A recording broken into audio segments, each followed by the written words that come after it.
देखिए यहाँ पे इम्पोर्टेंट बात है। देखिए पहली बात तो ये है कि ये कल्याणी है कहाँ पे। कल्याणी है कर्नाटक में, ठीक है, यानी कि कर्नाटका में है। ठीक है फ्रेंड्स, तो आप ये याद रखिए कर्नाटका में है। आप देखिए कैसे कल्याणी कैसे कर्नाटका, जैसे बादामी जो था वो भी कर्नाटका में, कल्याणी भी कर्नाटका में, यानी कि वेस्टर्न चालुक्य कर्नाटका में थे और बादामी भी कर्नाटका के थे। लेकिन जो ईस्टर्न चालुक्य थे वो कहाँ के थे, वो आंध्र प्रदेश के थे। देखिए after the Chalukya of Badami were destroyed by Danti Durga, they revive after 2 centuries in around 972 to 73 AD। अब देखिए यहाँ पे क्या आती है बात कि जो चालुक्य ऑफ बादामी है उसे डिस्ट्रॉयड किया गया था दंती दुर्ग के द्वारा। अब दंती दुर्ग है कौन? दंती दुर्ग है राष्ट्रकूट, यानी कि जो राष्ट्रकूट का जो राजा था, जो राष्ट्रकूट का चीफ था, ठीक है, राष्ट्रकूट जो है उसका चीफ है ये दंती दुर्ग। उसने क्या किया था कि चालुक्य ऑफ बादामी जो है उसे हरा दिया था, उसे ख़त्म कर दिया था दंती दुर्ग ने। अब देखिए जो चालुक्य ऑफ बादामी जब ख़त्म हुआ उसका ही पुनर्जन्म या उसका ही सेकंड पार्ट हमें देखने को मिलता है वेस्टर्न चालुक्य या चालुक्य ऑफ कल्याणी में। ठीक है फ्रेंड्स, यानी कि देखिए जब चालुक्य ऑफ बादामी ख़त्म हो जाता है, ख़त्म किया जाता है दंती दुर्ग के द्वारा, फिर से ये रिवाइव होता है एक नए नाम से वेस्टर्न चालुक्य चालुक्य ऑफ कल्याणी के द्वारा। कब होता है? लगभग 2 शताब्दी या 2 सेंचुरी के बाद, अराउंड 972 से 73 AD के बीच में। ठीक है फ्रेंड्स, तो 972 या 973 AD, इसका मतलब है 973 AD, यहाँ पे 973। तो ये कहते हैं कि यहाँ पे ये हुआ होगा ऐसे। ठीक है, तो उसके बाद देखिए this was known as Chalukya of Kalyani and is supposed to have the same genealogy as those who those of the previous mighty Chalukyas, though this is disputed। अब देखिए इन्हें चालुक्य कल्याणी कहा जाता है और यह भी माना जाता है कि ये सेम वैसा ही थे जो इनके पहले चालुक्यास थे। यानी कि देखिए जो चालुक्य ऑफ बादामी है, जो चालुक्य वंश ओरिजिनल जो वंश था, उसके बाद जो उन्हीं का रिवाइवल हुआ था चालुक्य ऑफ कल्याणी के रूप में, ऐसा माना जाता है। अब देखिए this was establish by Tailapa two. Tailapa two जो है उन्होंने वेस्टर्न चालुक्य जो है या चालुक्य ऑफ कल्याणी है इसकी शुरुआत की थी। जैसा कि मैंने आपको बताया था चालुक्य ऑफ बादामी जो है वो किसने बनाया था? पुलकेशिन वन ने। उसके बाद इसमें जयसिम्हा भी है, लेकिन पुलकेशिन वन इसके 2 फाउंडर थे बादामी के। उसके बाद जब हम ईस्टर्न चालुक्य हमने पढ़ा था उसका मैंने आपको बताया था कि जो कुब्जा विष्णुवर्धन है वो उसके फर्स्ट राजा थे। ऐसे ही देखिए जो वेस्टर्न चालुक्य हैं इसके टैलप जो 2 है इसके पहला राजा है। ये कौन थे टैलप 2? ये देखिए टैलप 2 थे फिडेटरी। फिडेटरी होते हैं सामंत। सामंत या फिडेटरी का मतलब होता है कि वो पर्सन जो किसी राजा के अंडर रह के उसके लिए टैक्स वगैरह इकट्ठे करता है, वो है फिडेटरी। मान लीजिए कि एक राजा है, जैसे मान लीजिए फिडेटरी ऑफ द राष्ट्रकूट। अब देखिए टैलप 2 जो कौन है, वो थे फिडेटरी थे राष्ट्रकूट के। अब राष्ट्रकूट का देखिए बहुत ज़्यादा शासन, बहुत ज़्यादा इसका जो राजपाट है किंगडम में फैला हुआ है, तो राजा के बस की ये बात नहीं है कि वो सभी जगह जाके खुद ही वहाँ से टैक्स इकट्ठा करे। वो क्या करते हैं, टैक्स इकट्ठा करने के लिए अपने जो चीफ होते हैं, बंदे होते हैं, उनको लगा देते हैं। ठीक है, तो टैक्स इकट्ठा होने के बाद क्या होता है, वो राजा को दिया जाता है। अब टैलप 2 कौन था? ये अंडर थे राष्ट्रकूट के, फिडेटरी थे जो उनका टैक्स इकट्ठा करके देते थे। तो इसने ही राष्ट्रकूट को ख़त्म करके तो इसने फिर से वेस्टर्न चालुक्य की शुरुआत कर दी। उसके बाद देखिए for 200 year they remain in conflict with the Cholas and also the eastern Chalukya of Vengi. अब देखिए लगभग 200 सालों तक इनका कन्फ्लिक्ट रहा था चोल के साथ और चालुक्य ऑफ वेंगी के साथ। यानी कि चालुक्य ऑफ वेंगी और जो चोल है 200 सालों तक इनके साथ आपस में कन्फ्लिक्ट या विवाद रहता था।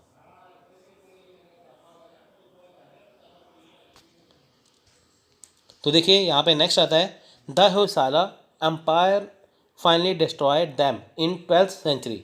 आपको पता है कि हर कोई जो चीज़ है वो एक जगह नहीं रहती। आप देखिए जहाँ पे राजा अशोक ने इतना राज किया था, अब देखिए यहाँ पे जो इंडिया की जो पोजीशन है वो कहाँ पे। अब जहाँ पे राजा का काम ख़त्म हो गया, यहाँ पे गया प्रधानमंत्री है, यानी कि जगह वही की वही है।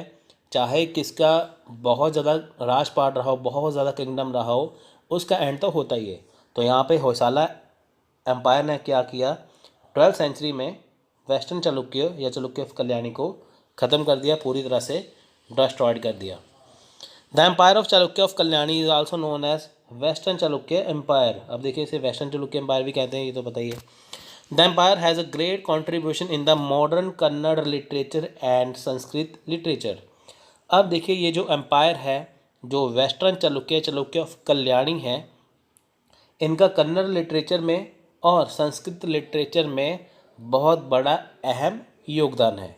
तो ये बहुत इंपॉर्टेंट है। जो आज का जो मॉडर्न कन्नड़ लिटरेचर है, इसमें सबसे ज़्यादा कंट्रीब्यूशन, या संस्कृत लिटरेचर में सबसे ज़्यादा कंट्रीब्यूशन किसका है, वो है वेस्टर्न चालुक्य या चालुक्य ऑफ कल्याणी का। डायरेक्ट एग्जाम में क्वेश्चन पूछते हैं। आप देखिए वीडियो बनाने का मकसद ये है कि आपको उतना करवाया जाए जितना आपका एग्ज़ाम में क्वेश्चन आसानी से बन जाए। तो तभी आपको मैं यहाँ पे देखिए एक्सप्लेन कर रहा हूँ कि ताकि आप उसे अच्छे से याद रख सकें और उस पॉइंट को अच्छे से याद रखें कि ताकि आपको एग्ज़ाम में कहीं पे दिक्कत ना आए। इसके राजाओं के बारे में, जो वेस्टर्न चालुक्य के जो राजा थे उनके बारे में बात कर लेते हैं। देखिए जैसे मैंने आपको बताया कि जो टैलपा टू जो थे वो इनके पहले राजा थे। इन्होंने शुरुआत की थी चालुक्य ऑफ कल्याणी की। इनका शासनकाल रैन था इनका 957 से 997 के बीच में। देखिए कंट्रीब्यूशन देख लेते हैं इनका क्या है यहाँ पे। ही ज़ूम द टाइटल ऑफ त्रैलोक्य माला, ठीक है, या त्रिलोक्य माला, नूरमदी तली पपा और सत्यश्रेया कुल तिलका। तो ये इनको जो इनको उपाधियाँ मिली, यानी कि देखिए नूरमदी तैलप, सत्यश्रेया कुल तिलका और त्रिलोक्य मला, ये इनको यहाँ पे क्या मिला, इनको टाइटल मिला, उपाधि मिली। देखिए टी से टैलप और टी से त्रिलोक्य माला। तो क्वेश्चन आपको एग्ज़ाम में आ जाए तो ये आप आसानी से कर सकते हैं। आप देखिए इसको आसानी से याद करने का तरीका क्या है। टी से तैलप, टी से त्रैलोका, या नूरमदी तैलप, ये भी तैलप से हो गया। आप देखिए टी से पहले एस आता है, एस का मतलब सत्यश्री कुल्य तलिका, ठीक है। तो ये भी किससे रिलेटेड है, ये रिलेटेड है तैलप से। तो आप इसे ऐसे याद कर सकते हैं अपने तरीके से भी। नेक्स्ट है सत्यश्रेया। सत्यश्रेया देखिए इनका टाइम पीरियड था 997 से 1008, यानी कि 997 ईस्वी से 1008 ईस्वी तक। कॉन्ट्रीब्यूशन देखिए इनका रेफर टू एज सतिगा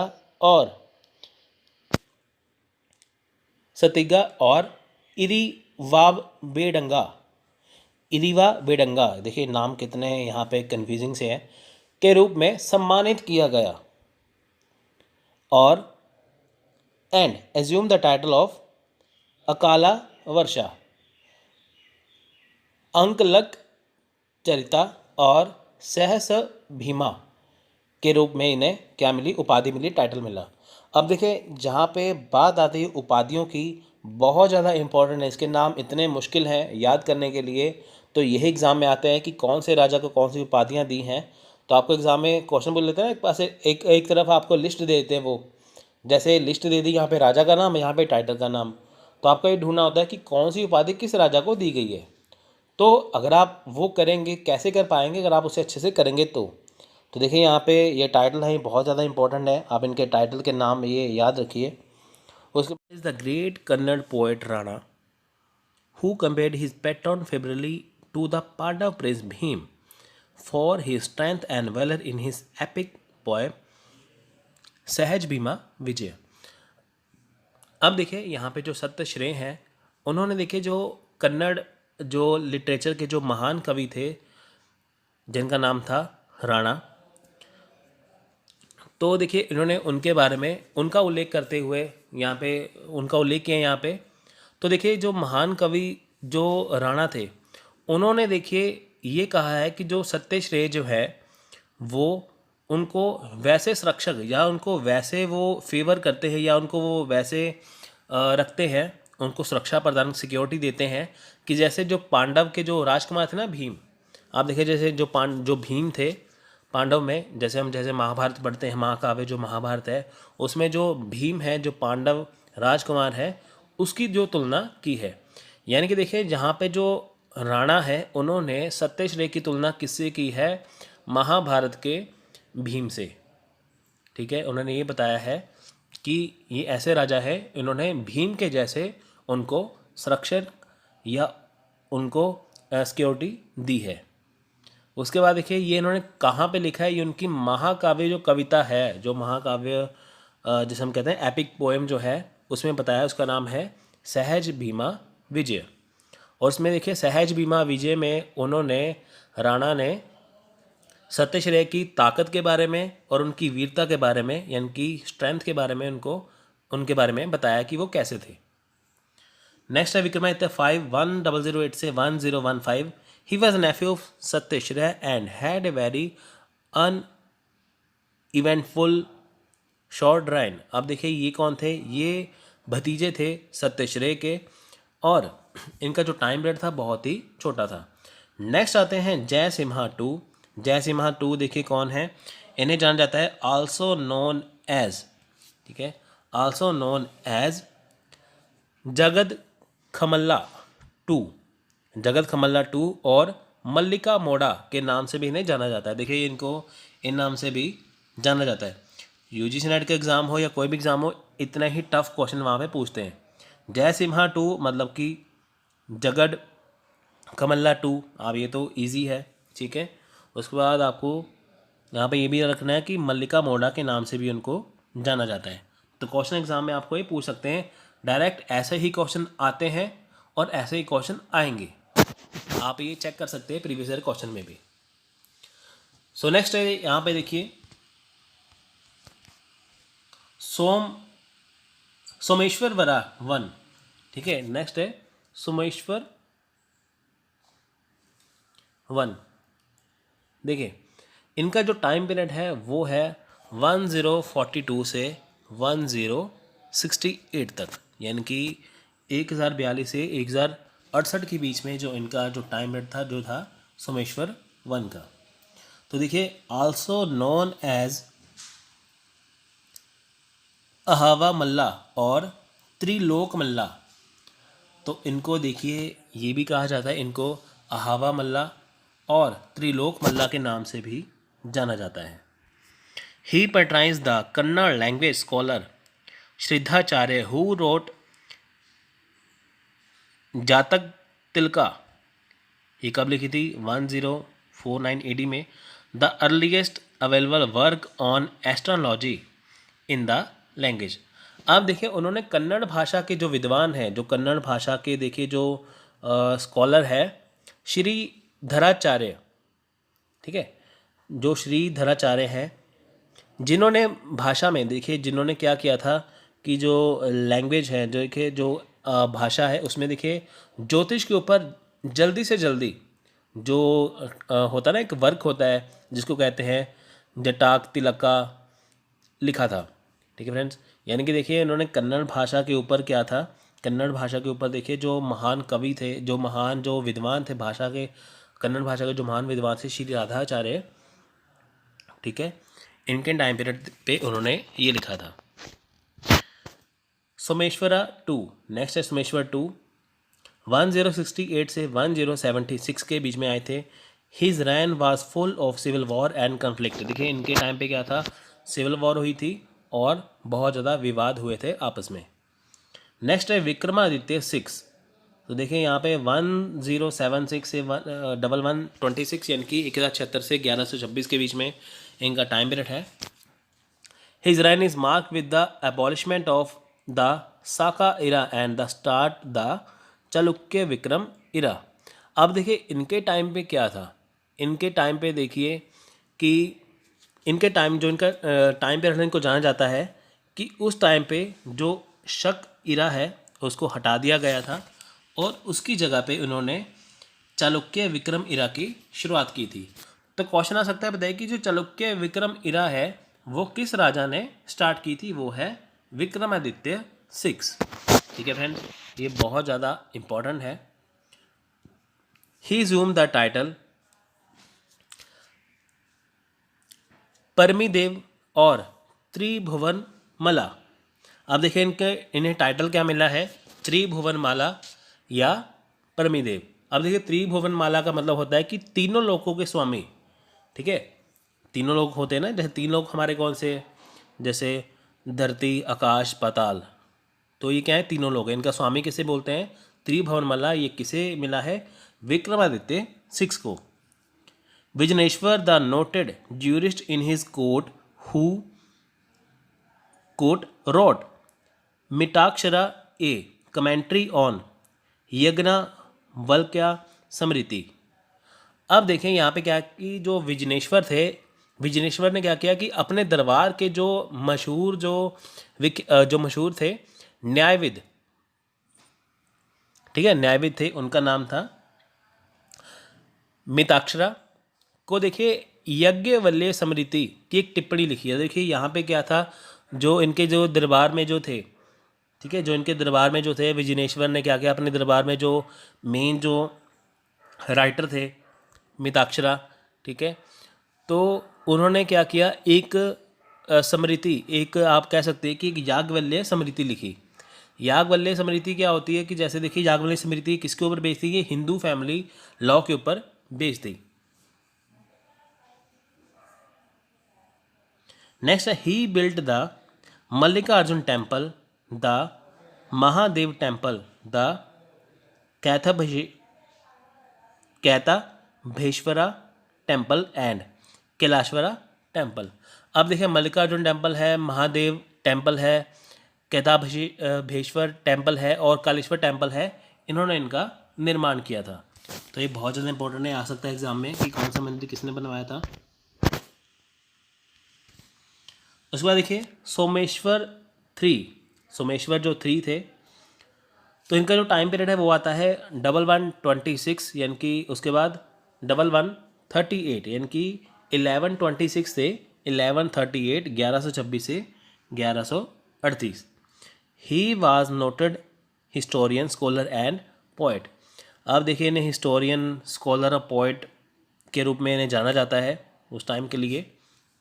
उसके बाद he authored the Sanskrit encyclopaedic text Manasollasa, touching upon such topic as polity, governance, astronomy, astrology, rhetoric, medicine, food, architecture, painting, poetry and music.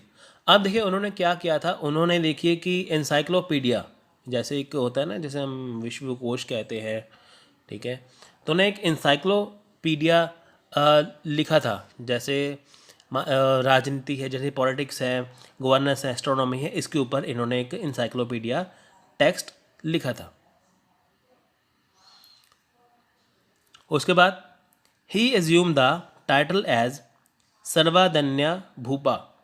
अब देखिए इन्हें एक टाइटल दिया गया है, ठीक है, सर्वज्ञ भूप जिसे कह सकते हैं, सर्वधन्य भूप या सर्वज्ञ भूप भी कह सकते हैं। और इसको एक और टाइटल इन्हें मिला है भूलो कमला, ठीक है, भूलो कमाला और सर्वज्ञ भूप या सर्वधन्य भूप। तो इनके दो टाइटल मिला है। पहले जानते हैं कि सर्वधन्य भूपा का मतलब क्या होता है। इसका मतलब है the king who knew everything, यानी कि जो राजा सब कुछ जानता है उसे कहते हैं सर्वज्ञ भूप। उसके बाद भूलोकमाला का मतलब क्या है? The king who is Lord of all living being, यानी कि जितने भी जिंदा प्राणी हैं, जितने भी जिंदा व्यक्ति हैं, जितने भी जिनमें सांसें हैं, उन सभी का स्वामी, उन सभी का किंग कौन है? तो उसको कहते हैं भूलोक माला। तो देखिए टाइटल का मतलब भी आपको ये पूछ सकते हैं कि बताइए कि भूलोक माला का मतलब क्या होता है, तो आपको ये आना चाहिए एग्जाम में, ठीक है। नेक्स्ट है हमारा जगत केमल द्वितीय या जगदा कमला 2। तो इनका टाइम पीरियड था 1138 से 1151, यानी कि 1138 से 1151। His rules are the slow decline of the Chalukya empire with the loss of Vengi. अब देखिए इनके शासनकाल में क्या था कि वेंगी के साथ साथ क्या हुआ, देखिए वेंगी का नुकसान तो हुआ ही था, इनके साथ साथ देखिए चालुक्य जो साम्राज्य था, जो चालुक्य एम्पायर था, वो धीरे धीरे क्या था, वो इनके हाथ से छूट रहा था, इनकी धीरे धीरे वो पतन की ओर बढ़ रहा था, वो डिक्लाइन की ओर जा रहा था। तो इनके शासनकाल के दौरान क्या था, देखिए जो चालुक्य जो डायनेस्टी है वो धीरे धीरे क्या थी, वो डिक्लाइन की ओर जा रही थी। ही patronised Kannada grammarian Nagavarman two who wrote Kavyavalokana Karnataka Bhasha Bhushana and Jagadekamalla two who wrote Sanskrit Sangita Chudamani on music. अब देखिए इन्होंने यहाँ पे क्या लिखा है, देखिए इन्होंने क्या किया था कि जो कन्नड़ व्याकरण विद हैं, यानी कि जैसे देखिए कन्नड़ जो ग्रामरवादी हैं, जो ग्रामीण हैं, नागवर्मा टू, उनका संरक्षण किया। संरक्षण ऐसा होता है कि इनके दरबार में वो ग्रामीरियन थे, ठीक है, नागवर्मा टू, ये इनके अंडर रहते थे। इनकी जो नागवर्मा थे वो जगमेला टू के अंडर थे। वो कौन थे, वो एक व्याकरणविद थे, यानी कि वो ग्रामीरियन थे। तो उन्होंने देखिए क्या लिखा था, उन्होंने काव्यालोकन लिखा था, कर्नाटक भाषुशाना लिखा था उन्होंने। उसके बाद जगत मेला द्वितीय ने देखिए जो टू थे, उन्होंने संगीत के ऊपर संस्कृत संगीत चूड़ामणि लिखा। यानी कि देखिए जो नागवर्मा थे, उन्होंने इनका संरक्षण तो किया, साथ में उन्होंने नागवर्मा ये चीज़ें लिखी, लेकिन जगत कमेल जो टू थे, उन्होंने क्या किया था, संगीत यानी कि म्यूज़िक के ऊपर क्या था, संस्कृत में संगत चूड़ामणि लिखा था।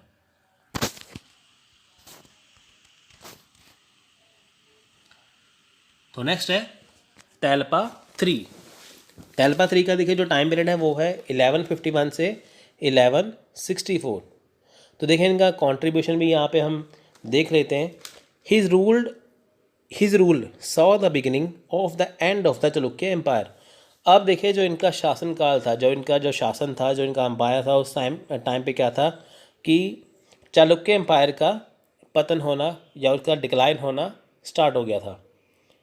उसके बाद he was killed by Hoysala Veera Narasimha in 1162। अब देखिए 1162 ईस्वी में, 1162 में होयसाला वंश के जो राजा थे वीर नरसिम्हा, उन्होंने तैलब तृतीय को या तैलब थ्री को मार दिया था। उसके बाद देखिए जो चालुक्य वंश है उसका खात्मा होयसाला वंश ने किया था, जो आपको मैं पहले स्टार्टिंग में बता चुका हूँ। जगत कमला थ्री ये 1163 से 1183 तक रहते हैं। इनका कंट्रीब्यूशन देखिए, his rule was completely overshadow by the emergence of the southern Kalachuri under Bijjala two who took control of बासा कवल्या।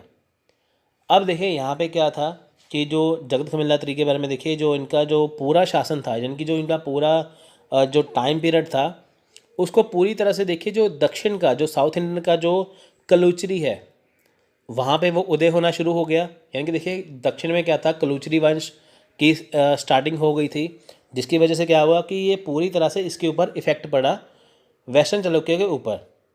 तो देखिए जो कि पहले बीजावल्या द्वितीय के अधीन थे, यानी कि जो पहले बीजावल्या के अधीन थे, उसके बाद देखिए उन्होंने क्या किया था, बस्व कल्याण पर अधिकार किया।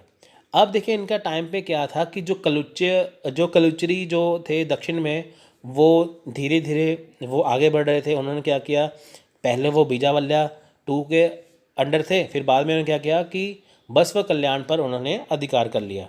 तो जिसका नुकसान सीधे सीधे किसको हुआ, चालुक्य ऑफ कल्याणी को। सोमेश्वर फोर ये 1184 से 1200 के बीच में है। He was the last king of the western Chalukya empire. देखिए ये वेस्टर्न चालुक्य एम्पायर के लास्ट किंग थे। ही मैनेज टू कैप्चर बसवा कल्याणा। देखिए यहाँ पे अब लास्ट राजा आते हैं सोमेश्वर फोर। इनका टाइम पीरियड है 1184 से 1200 ईस्वी के बीच में। He was the last king of the western Chalukya empire. तो देखिए वेस्टर्न चालुक्य एम्पायर के लास्ट राजा थे। ही मैनेज टू कैप्चर बसवा कल्या, इन्होंने बसवा कल्या जो कलुचरी चेदी वंश के अंडर आ गया था उसको अपने कब्जे में कर लिया। तो देखिए फ्रेंड्स यहाँ पे ये चीज़ काट दो, ये तो हम कर चुके हैं। इसका यहाँ पे आगे लिखा हुआ है briefly but failed to prevent feudatories like the Sena, Hoysala and the Kakatiya dynasty from completely overwhelming the Chalukya empire by 1200। अब देखिए पहली बात तो है कि इन्होंने बसव कल्याण के ऊपर तो कब्जा अपना कर लिया, लेकिन जो यहाँ पे सेना है, जो होयसाला ककातीय जो राजवंश है, जो अंपायर जो नए नए निकल के आ गए थे, तो देखिए ये कौन थे, ये सामंत थे, ये फेडेटरी थे। ठीक है, ये फेडेटरी थे, ये वो लोग हैं जो पहले टैक्स इकट्ठा करते थे। अब देखिए जो ये निकल के सामने आए, इन्होंने क्या किया 1200 ईस्वी तक क्या किया कि पूरी तरह से जो चालुक्य एम्पायर था उसको ख़त्म कर दिया। आप देखें फेडेटरी जो है वो हमेशा ही एक राज्य को, एक एम्पायर को कमज़ोर बनाते हैं। होता क्या है देखिए कि जैसे आपको याद होगा कि जो गुप्ता वंश के फेडेटरी थे वर्धन वंश थे, यानी कि जो हर्षवर्धन के जो फादर थे वो गुप्ता वंश के अंडर जो थे वो